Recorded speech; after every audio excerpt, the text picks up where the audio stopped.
Buenas tardes, soy la doctora Silvia Carino, profesora adjunta de la Facultad de Odontología de la Universidad Nacional de Tucumán. El video de hoy es de neoplasias benignas. Iniciamos con papilomas.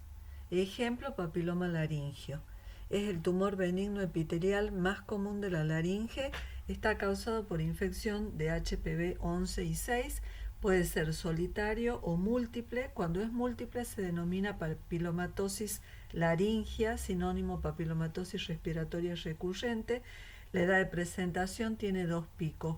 Un pico antes de los 5 años y otro pico de 20 a 40 años. Puede ocurrir una extensión extralaringia hacia cavidad bucal, tráquea y o bronquios. Desde el punto de vista macroscópico, se pueden observar en esta papilomatosis múltiples papilomas agrupados hacia la endolaringe. Desde el punto de vista microscópico, se observa eje conectivo vascular, sobre el cual apoya una proliferación de epitelio escamoso estratificado. Otra de las características particulares de la papilomatosis laringia es que tienen hiperplasia basal, parabasal, incluso que llega hasta la mitad del epitelio. Tiene abundantes coilocitos. En general la queratinización no es tan abundante, se pueden encontrar también mitosis y a pesar de todo esto, no es frecuente las lesiones o cambios premalignos, pero sí están descritos. Recuerden que las particularidades tienen que ver con la localización. Estas particularidades corresponden a la papilomatosis laringia. El ejemplo de cavidad bucal, tenemos que son lesiones comunes, pueden ocurrir en pacientes de cualquier edad. La edad más frecuente es tercera a quinta década de la vida. Incidencia igual en ambos sexos, localizado en paladar blando, lengua, labio y encía. Pueden ser sésiles, como en este caso, donde la base de implantación es ancha, o puede ser pediculado, como en el caso que vemos del paladar, donde se asienta a través de un pedículo. El color va a depender del grado de queratinización. En este caso, cuando están queratinizados, son de color blanco.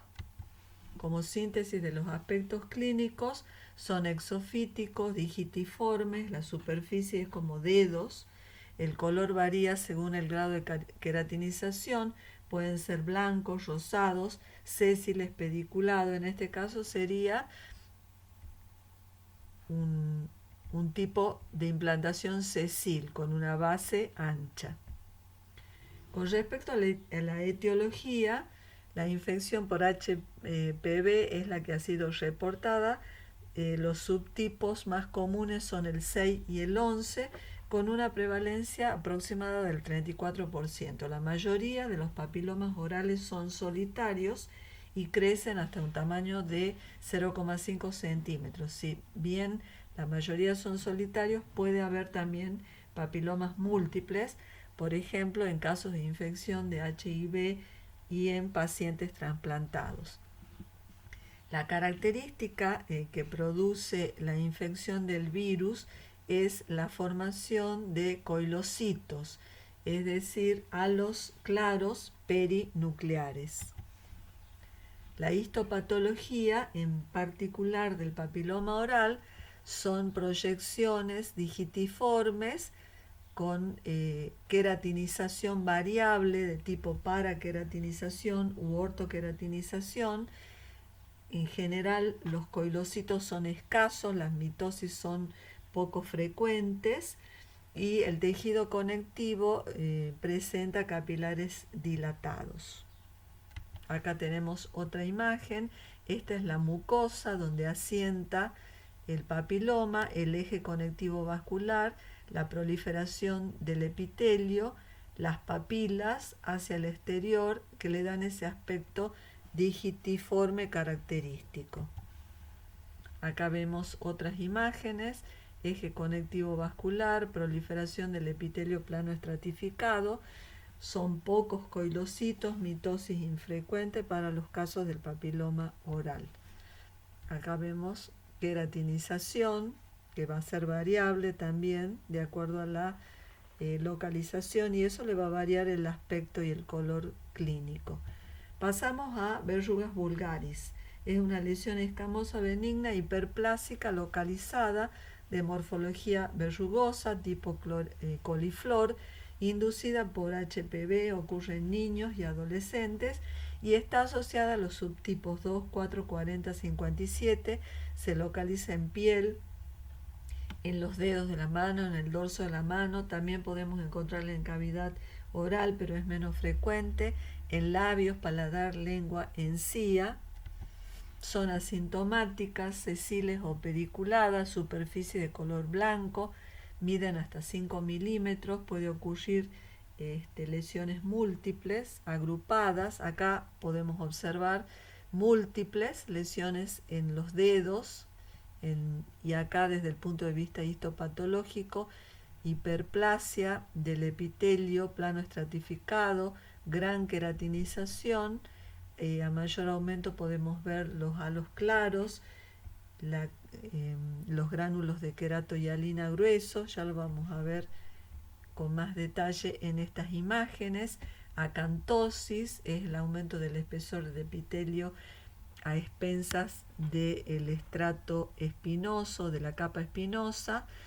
Vemos que la queratinización se forma como pilas o columnas de queratina que se proyectan hacia el exterior.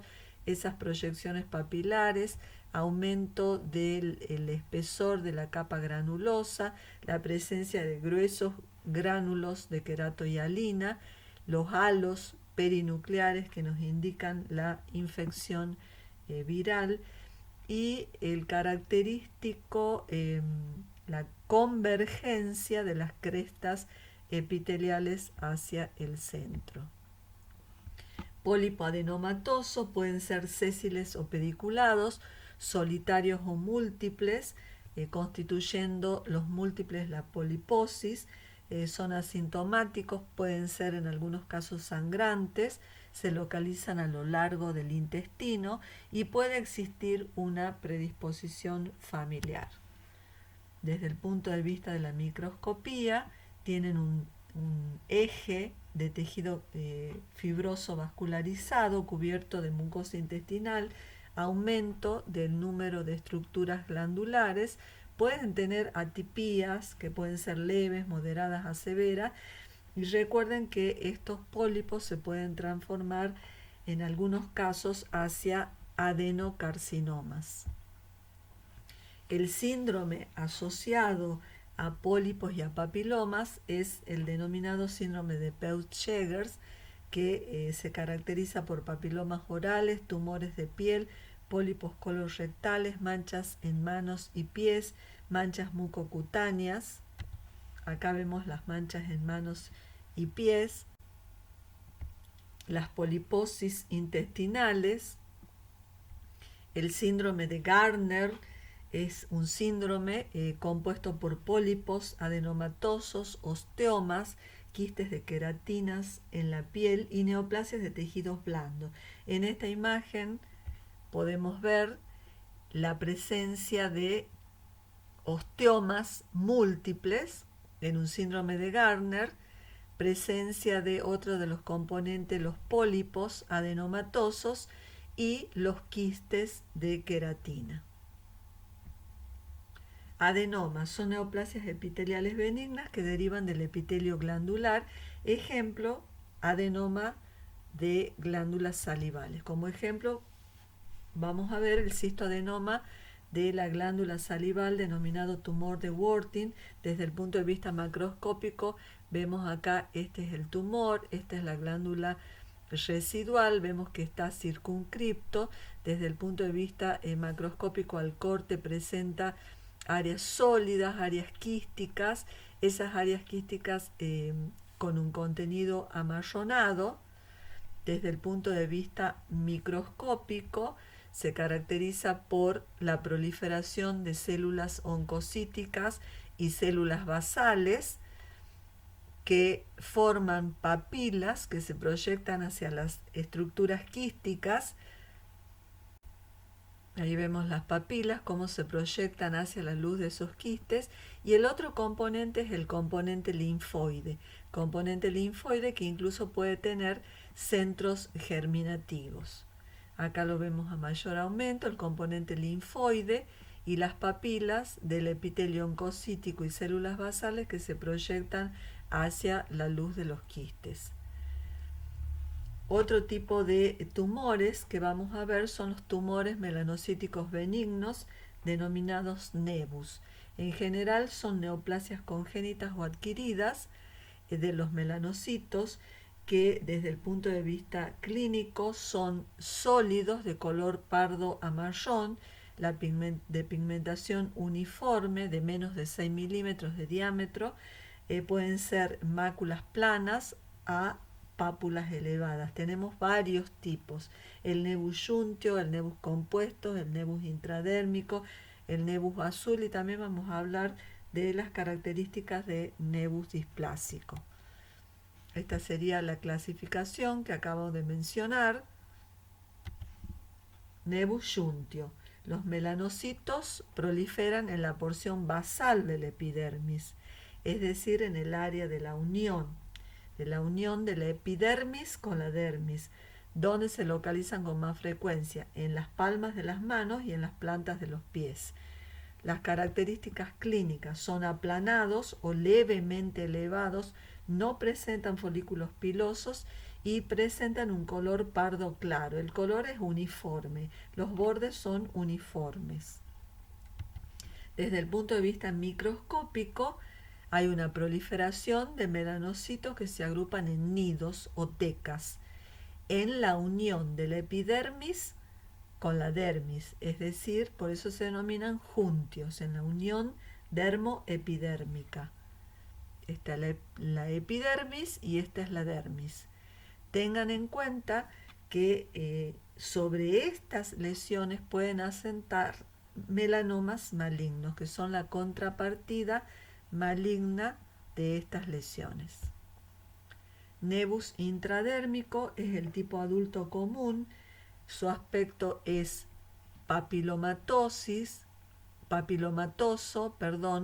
puede ser pedunculado o sesil, tiene pelos y los melanocitos están en la dermis. Eso lo podemos ver en esta imagen, esa típica característica de bóveda o cúpula con la proliferación de células névicas en la dermis superficial. Lo vemos acá en otra imagen, nidos pequeños de melanocitos en la dermis superficial. Grado de pigmentación es variable, la celularidad es variable, el patrón puede ser estoriforme, es decir, formando remolino, las células son afusadas, puede tener células gigantes aisladas, y en estos tipos no asientan los melanomas. Acá vemos la pigmentación, que habíamos dicho que tanto como la celularidad es variable. Pueden tener células gigantes aisladas, como en este caso. El nevus compuesto tiene ambos componentes, el epidérmico, es decir, la proliferación de las células névicas en la epidermis, y también tiene proliferación de células névicas en la dermis. La melanina puede estar en forma abundante, pero también es variable su cantidad. La presencia de linfocitos y células mononucleares suelen aparecer en la base de la lesión. Nevus azul es usualmente pequeño, se localiza en cabeza y cuello, también lo podemos encontrar en la cavidad oral en el paladar, en las extremidades superiores, en mama, en vagina, etc. Desde el punto de vista microscópico, proliferación de células elongadas, melanocitos dendríticos que tienen prolongaciones, se ubican en la dermis profunda. El pigmento melánico es abundante generalmente en estos nevus, y la actividad en la unión de la epidermis con la dermis está ausente. Con respecto al nebus displásico, son atípicos de más de 5 milímetros, de bordes irregulares, son mal definidos, también hay diferencias en el color, microscópicamente son nebus generalmente compuestos con marcada proliferación de melanocitos en la unión dermoepidérmica. La dermis muestra un infiltrado linfocitario perivascular y fibroplasia, es decir, producción de fibras colágenas. Hay atipía citológica, los melanocitos pueden ser afusados o de tipo epitelioides. El grado de atipía se correlaciona con el riesgo de desarrollar melanoma. Acá tenemos el punto de vista clínico, vemos que hay diferencias en los colores, que los bordes son poco nítidos e irregulares, y respecto a la microscopía se encuentran atipías citológicas que pueden ser severas, hay hipercromatismo nuclear y recuerden que pueden asentar en este tipo de nebus displásicos melanomas. Les recomiendo ver el video de neoplasias benignas y eso ha sido todo por hoy. Muchísimas gracias por su atención.